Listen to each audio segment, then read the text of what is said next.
1 Thessalonians chapter 5. Bilang paghahanda po sa ating, para po sa ating po nalalapit na church anniversary, tayo po ay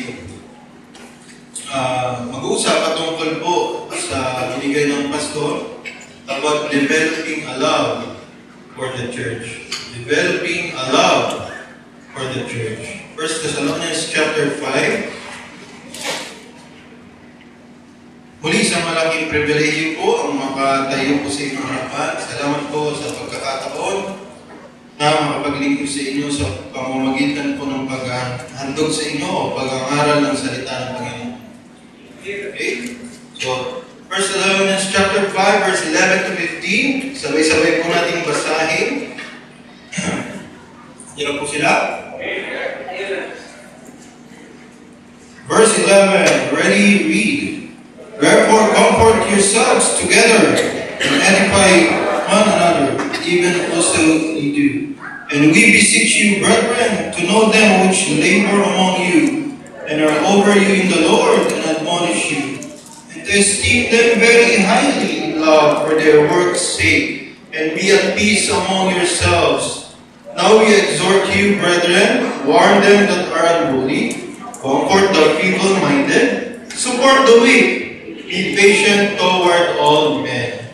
See that none render evil for evil to any man, but ever follow that which is good, both among yourselves and to all men. Tayo po'y manalangin. Aming Amang Diyos at dakila, salamat po muli, Lord, sa mga oras na aming gugulin upang kami po'y makatanggap ng pagpapalang espiritual mula sa iyong salita. Dalangin namin, Lord, na ang mga oras na ito, Panginoon, ay magkaroon po ng kabuluhan na ang bawat isang naririto ay malinaw na matanggap ang simpleng salita, Panginoon. Tulungan niyo po ang bawat isa na maging handa. Bigyan ako, Panginoon, bigyan ng lakas, ng boses, at bigyan po ng karunungan, Panginoon, na may pangalan ko ng malaya through the power of the Holy Spirit ang iyong salita. Po aming dalangin sa pangalan ni Jesus. Amen. Developing a love for the church.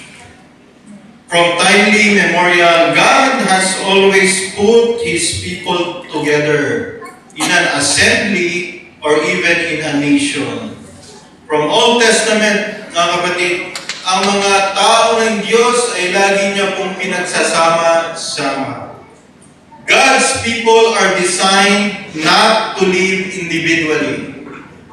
Ang sabi ng Romans 14:7, for none of us liveth to himself, and no man dieth to himself.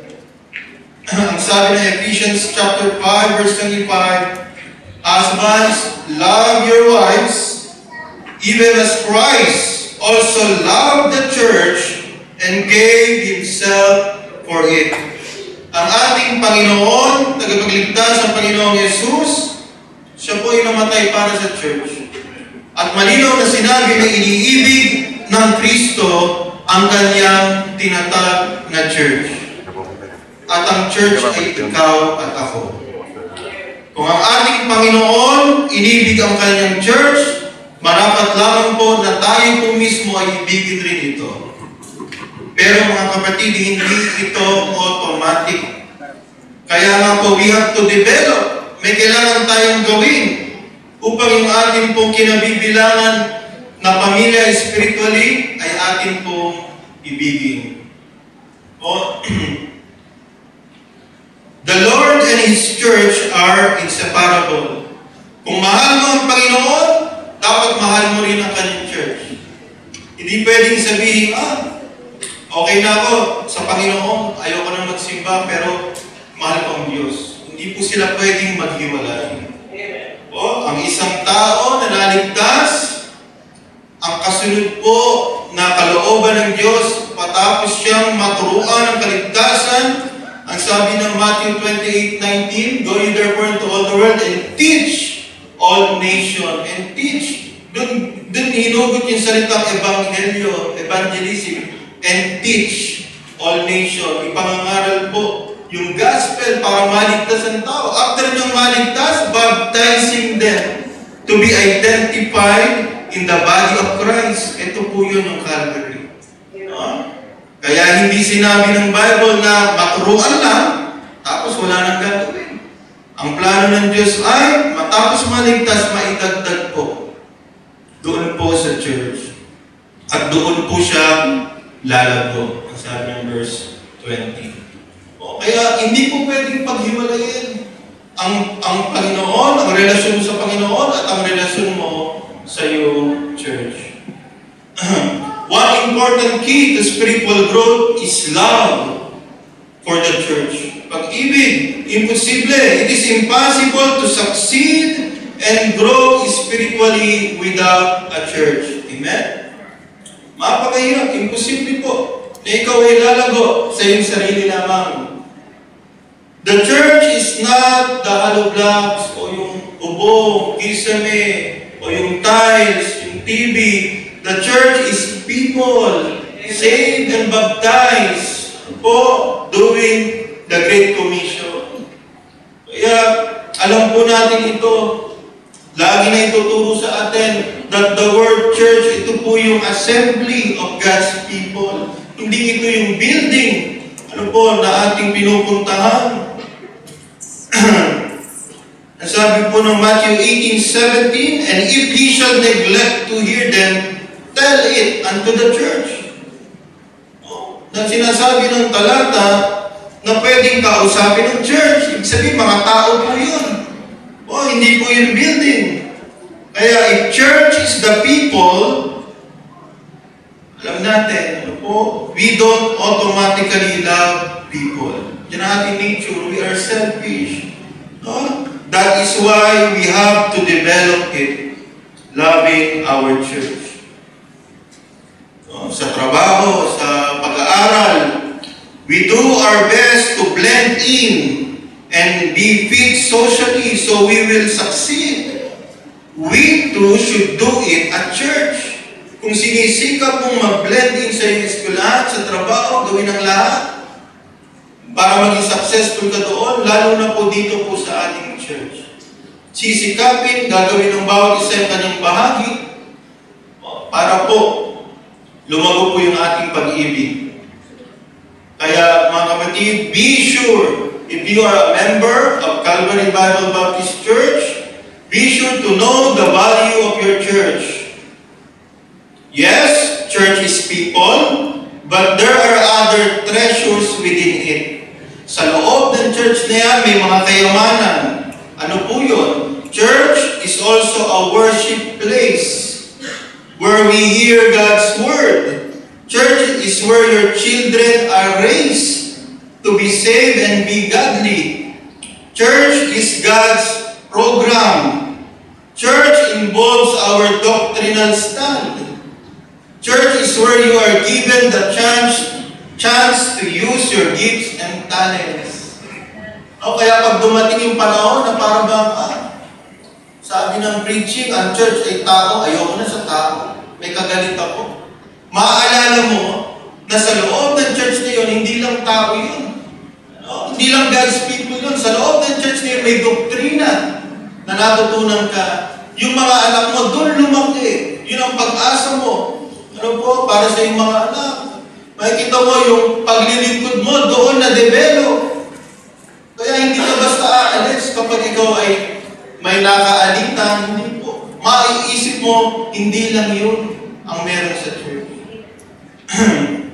Be sure to know the value of your church. Kaya nga po, sabi, imposible po na tayo magkaroon ng successful na spiritual life kung wala ito. Bakit po? Kasi ang church, lagi natin sinasabi, hindi ito social club, hindi ito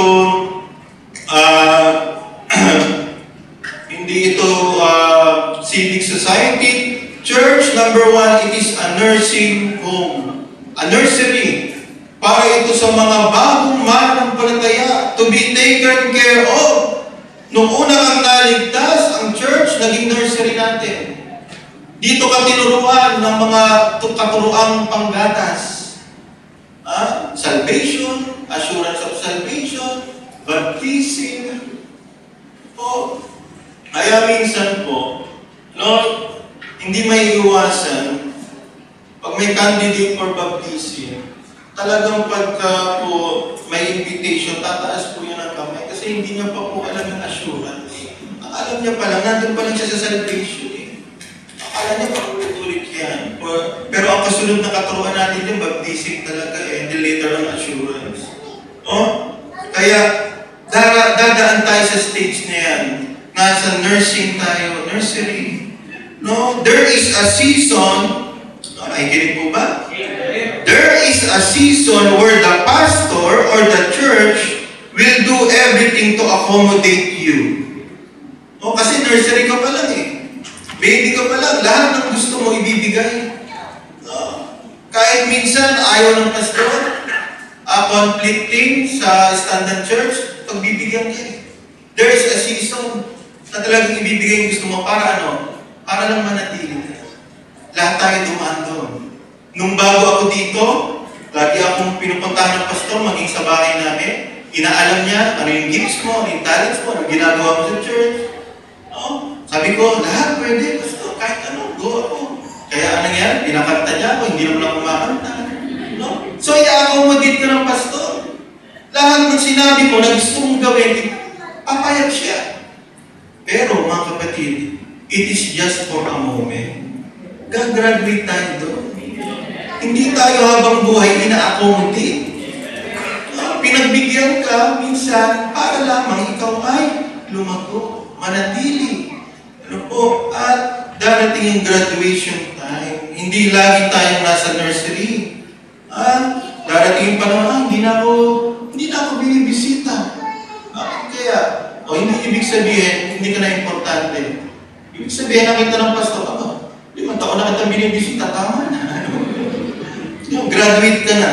Darating yung panahon, magiging primary school ka na. Hindi lang gatas, may konting tinapay na. May konting karni na.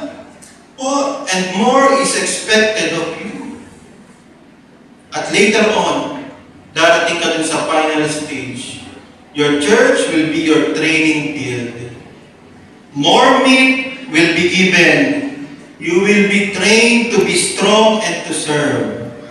Because church has a job to do. We are not saved to be sitters.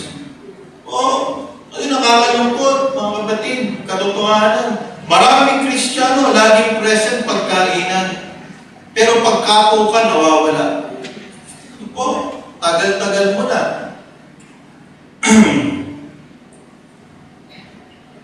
Kaya nga po, 5 bagay na ating po titignan. To develop a love for the church, 5 bagay. You must have concern to your own church. Dapat concern ka. Hindi ka lang naririto, naging member ka ng church, uupo ka lang dyan, nakikita mo may kaguluhan, wala kang pakialam. Dapat meron po tayong concern. Kung itinutuloy mong church mo ito, at ang sabi nga natin, ang church ay ikaw at ako. Kaya may concern po tayo. Number 1, we must have concern by warning the unruly. By warning the unruly. Ang sabi ng verse 14, now we exhort you, brethren, warn them that are unruly. Warn. Hindi po awayin. Hindi po awayin, warn. Para po sa traffic, hindi naman agad diba? Unang paglabag, multa ka ng 500. Ikalawang paglabag, 1,000. Sa ikatlong paglabag, bitay. Hindi agad bitay, di ba? Meron munang first offense, second offense, warning. Warningan po yun. Unruly. Ano po ito? Pag ba sinabing unruly, ito ba yung mga bago? Hindi po. Minsan, kung sino yung mga patatagal, sila unruly. No? Kasi yung mga bago pa lang, talagang asahan mo, talaga unruly, hindi pa nila alam. Pero yung unruly, it is defined, sabi dito, it is a military word na ginagamit sa military. Kapag daw yung isang sundalo, sabi dito, using a military word that describes the soldier who breaks ranks. Ibig sabihin, isa itong sundalo na walang pakialam kung mas mataas ang ranggo ng kausap niya. Gagawin niya ang gusto niya. No? Ganun daw po yung unruly. Or, marches out of step. Di ba po, yung mga sundalo, may drill po sila, nagmamarcha sila. No? Tikas pa nga, di ba, mamarcha sila paharap, pakanan, pakaliwa, pero ito nagmamarcha patalikod. Iba siya. Unruly siya. Kaya ang sabi ng Bible, warn them! Di ba, parang kung may kapatid ka na makulit, na parang mapapalo na kayo, sasabihin mo sa kuya mo, kuya, huwag ka nang makulit. Mapapalo na tayo, tama na. Binawarning na natin sila. So, ganun din po sa church. Sasabihin natin, kapatid, pasensya ka na. Kailangan ko sabihin sa iyo ito, concern ako sa iyo. Sikapin mo na huwag mo nang gawin yan. Magdala ka ng Bible, makinig ka pa ng preach ng pastor, huwag tayo ng tayo. So, nagbawalan tayo, nag-a-advise tayo. Dahil tayo po ay concerned. Kung hindi natin dito gagawin, hindi po madedevelop yung ating pag-ibig sa gawain ng Panginoon. Kung tayo po ay walang pakialam. Kaya, alam niyo po, nagiging talamak na po yan sa Christian world ngayon. Yung sin of apathy. Ibig sabihin, ito yung mga Kristiyano, na talagang kahit anong preach mo dyan, wala nang tatalab yan. Kasi yung puso na, kayo na eh. Apathetic na, wala nang nararamdaman. Sana ay wala naman kung gano'n sa atin. It is a big sin. Malaking kasalanan po yan sa Panginoon. Kasi kahit naririto ka, kung wala naman ang nababago sa buhay mo, hindi ka na tinatalaban ng salita ng Diyos, bakit pa ba nakikinig? Yun po. Kaya ang ating panalangin, every time na tayo po'y dadalo at makikinig sa salita ng Diyos, Panginoon, para sa akin ang mensahe ito, kausapin mo. Ayoko na ako'y magiging Kristiyano habang tumatagal ay tumitigas ang aking puso. Dahil dito, if we love the church, we will warn the unruly members. Kung hindi natin ito gagawin, doon na po magsisimula ang gulo sa church. Kung nakita mo namang mali ang ginagawa, hinahayaan mo pa, tinatawanan mo pa, kesa iyong siya ay paalalahanan. Pero ito po ang sabi ng 1 Thessalonians 3:15, yet count him not as an enemy. Hindi natin sila kaaway. But admonish him as a brother. Kapatid. Kapatid pa rin natin sila. Unruly lang sila. Kaya makikita po natin sa verse 14, tatlong klase ng Kristiyano yung nabanggit. Number 1, yung unruly. Number 2, yung feeble-minded. Yung unruly, sila yung pasaway. Yung feeble-minded, sila po yung laging discouraged, nasa problema, maaaring namatayan sila, ang minamahal, laging maaaring sila yung mga Kristiyano na talagang sunod-sunod ang unos sa kanilang buhay. Kaya naroon tayo ang paalala sa atin. Number 2, comfort them. By comforting and supporting the feeble-minded and the weak. Ang gagawin natin sa mga unruly pasaway, na matitigas ang ulo, we will warn them. Hindi natin sila awayin, we will warn them. Para naman din sa mga feeble-minded, laging nadi-discourage, madaling mag-quit, madaling sumuko, laging nakitisod, laging nakakakita ng mga negative, nandun tayo to comfort and support them. Yun naman po mga weak, ito yung mga taong laging talunan sa kanilang Christian life. Lagi na lang bagsak pagdating sa kasalanan. Mga weak po yan. Kailangan po nila ng support para sila'y makabalik spiritually. Kapatid, kakausapin ng kapatid. Dati, mahinig ka sa Panginoon. Dati, sumasama ka. Ba't nag-iba ka na?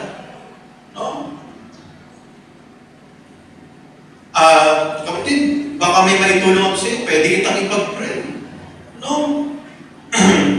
Ganun lang po yun. Yun ang ating role to develop our love for our church. Alam niyo po, kung magiging ganun po tayo halos lahat. Maganda po. Na makikita po talaga ng Panginoon na tayo may pag-ibig sa Kanya pong gawain.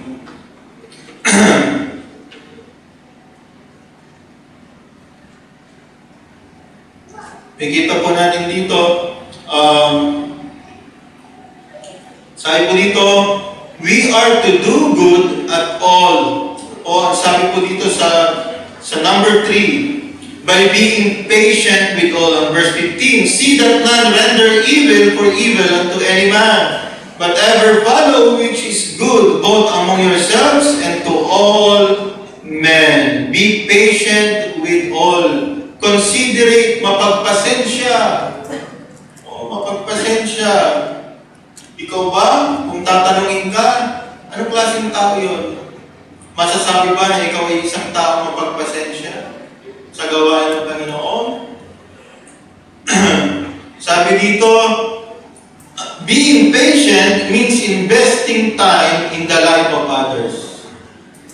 Sa totoo lang, medyo mahirap po yan. Kung talagang ikaw ay walang concern sa gawain ng Panginoon, hindi mo na gagawin yan eh. Sisimba ka na lang, tapos uuwi ka na lang. Bakit pa ako makikipag-usap? Bakit pa ako mag-encourage? Bakit pa ako magko-comfort? Opo. Pero sa totoo lang, nakikita mo yung mga Kristiyano na talagang may puso sa gawain ng Panginoon. Sila yung mga taong talagang madaling lapitan. No, na hindi ko maiyan sa iyo, brad, ipag-pray mo ako, may problema ako. No, sila yung mga taong patient. O, at ang sabi dito,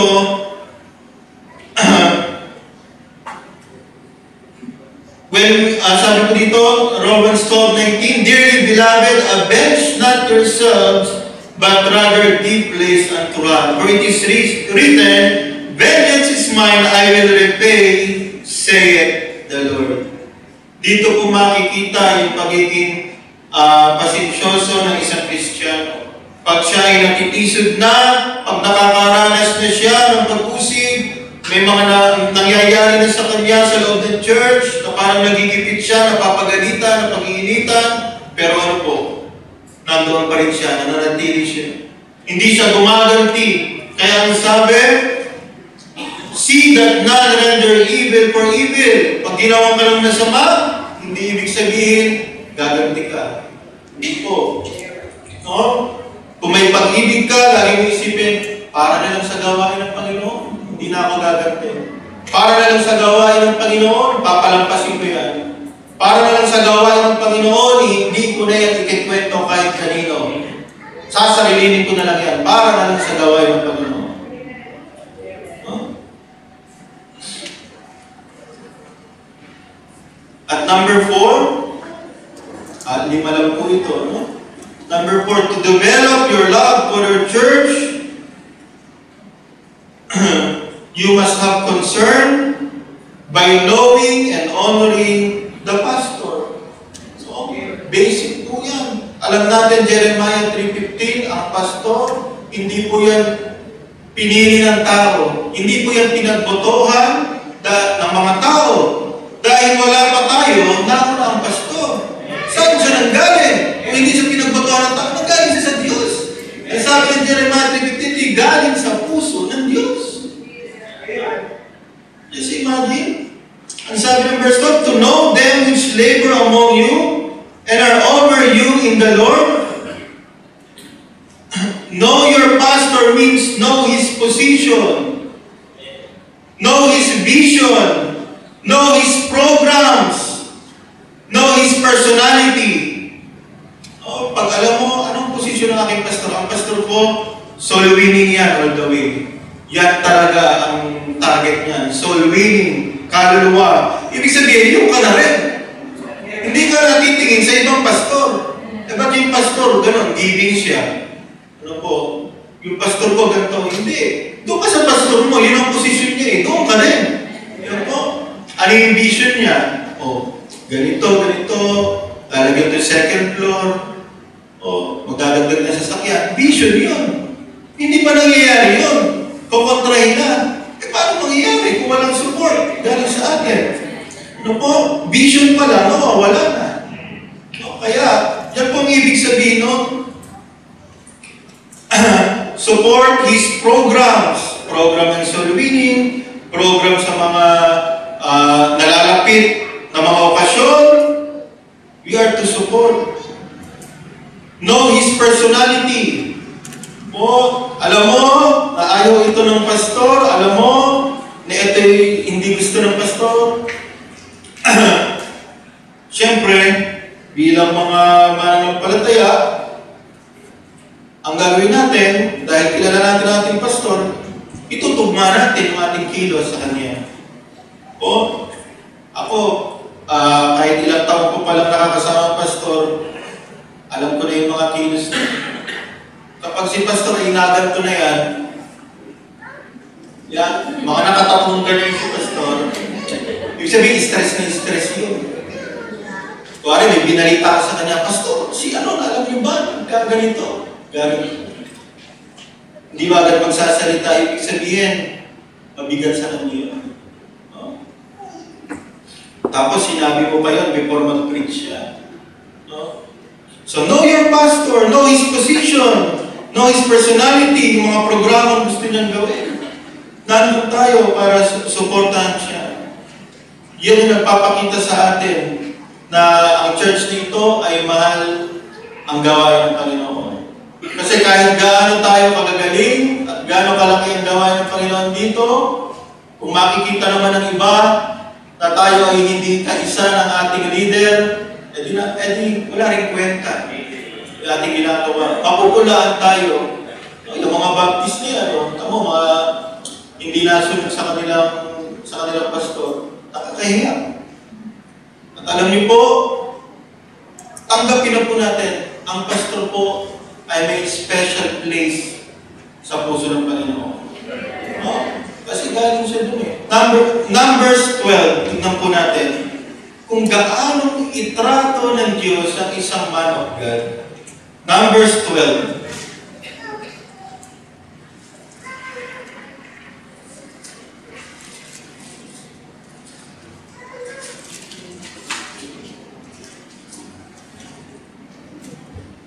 Numbers chapter 12.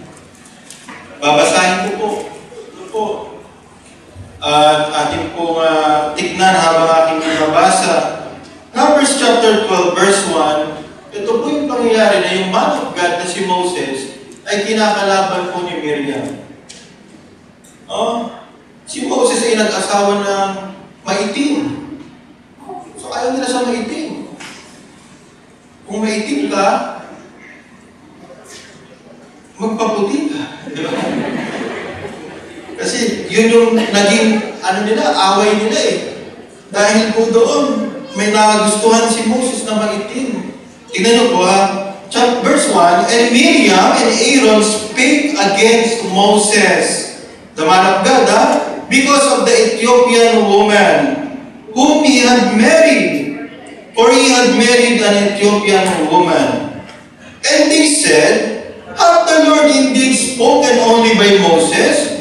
Had he not spoken also by us? And the Lord heard it. Tingnan niyo po ang asal nila. Sabi nila, sino ba itong Moses na to? Akala niya ba sa kanya lang nakikipag-usap ang Diyos? Sino ba siya? Verse 3, now the man Moses was very meek. Hindi gumaganti. No? Meek pa rin siya above all the men which were upon the face of the earth. Verse 4, and the Lord spake suddenly unto Moses and unto Aaron and unto Miriam. Sabay-sabay silang kinausap na tatlo. Come out, you three, unto the tabernacle of the congregation. And they three came out. And the Lord came down in the pillar of the cloud. Dahil lang kay Moses dahil may nagsalita against kay Moses, ang Panginoon bumaba. Tingnan niyo po. And unto Aaron and unto Miriam, come out, you three, unto the tabernacle of the congregation. And they three came out. Verse 5, and the Lord came down in the pillar of the cloud and stood in the door of the tabernacle and called Aaron and Miriam, and they both came forth. Verse 6, and he said, hear now my words. If there be a prophet among you, I, the Lord, will make myself known unto him in a vision, and will speak unto him in a dream. Ang sabi ng Panginoon, tingnan niyo po, Kung sa inyo, kalagitnaan ninyo may propeta, kakausapin ko lang kayo through visions and dreams. Pero kay Moses, iba. Ang sabi po ng verse 7, my servant Moses is not so. Hindi ko siya kakausapin sa dreams and vision lang. Who is faithful in all my house. With him will I speak mouth to mouth or face to face, even apparently and not in dark speeches, and the similitude of the Lord shall he behold. Wherefore then were ye not afraid to speak against my servant Moses? Ang Diyos mismo nag-warning sa kanila. Hindi si Moses ang nagsabi. Ba't nga ako kinakalaban Miriam? Lingkod ako ng Diyos, di ba kayo natatakot? Hindi si Moses ang nagsabi. Ang nagsabi, Diyos, hindi ba kayo natatakot Miriam and Aaron na magsalita against sa aking lingkod na si Moses? Ganun ka-special ang man of God. At ano pong nangyari? Verse 9. And the anger of the Lord was kindled against them, and he departed, and the cloud departed from off the tabernacle, and behold, Miriam became leprous white as snow, and Aaron looked upon Miriam, and behold, she was leprous. Nakita niyo po yung hatol na ginawa sa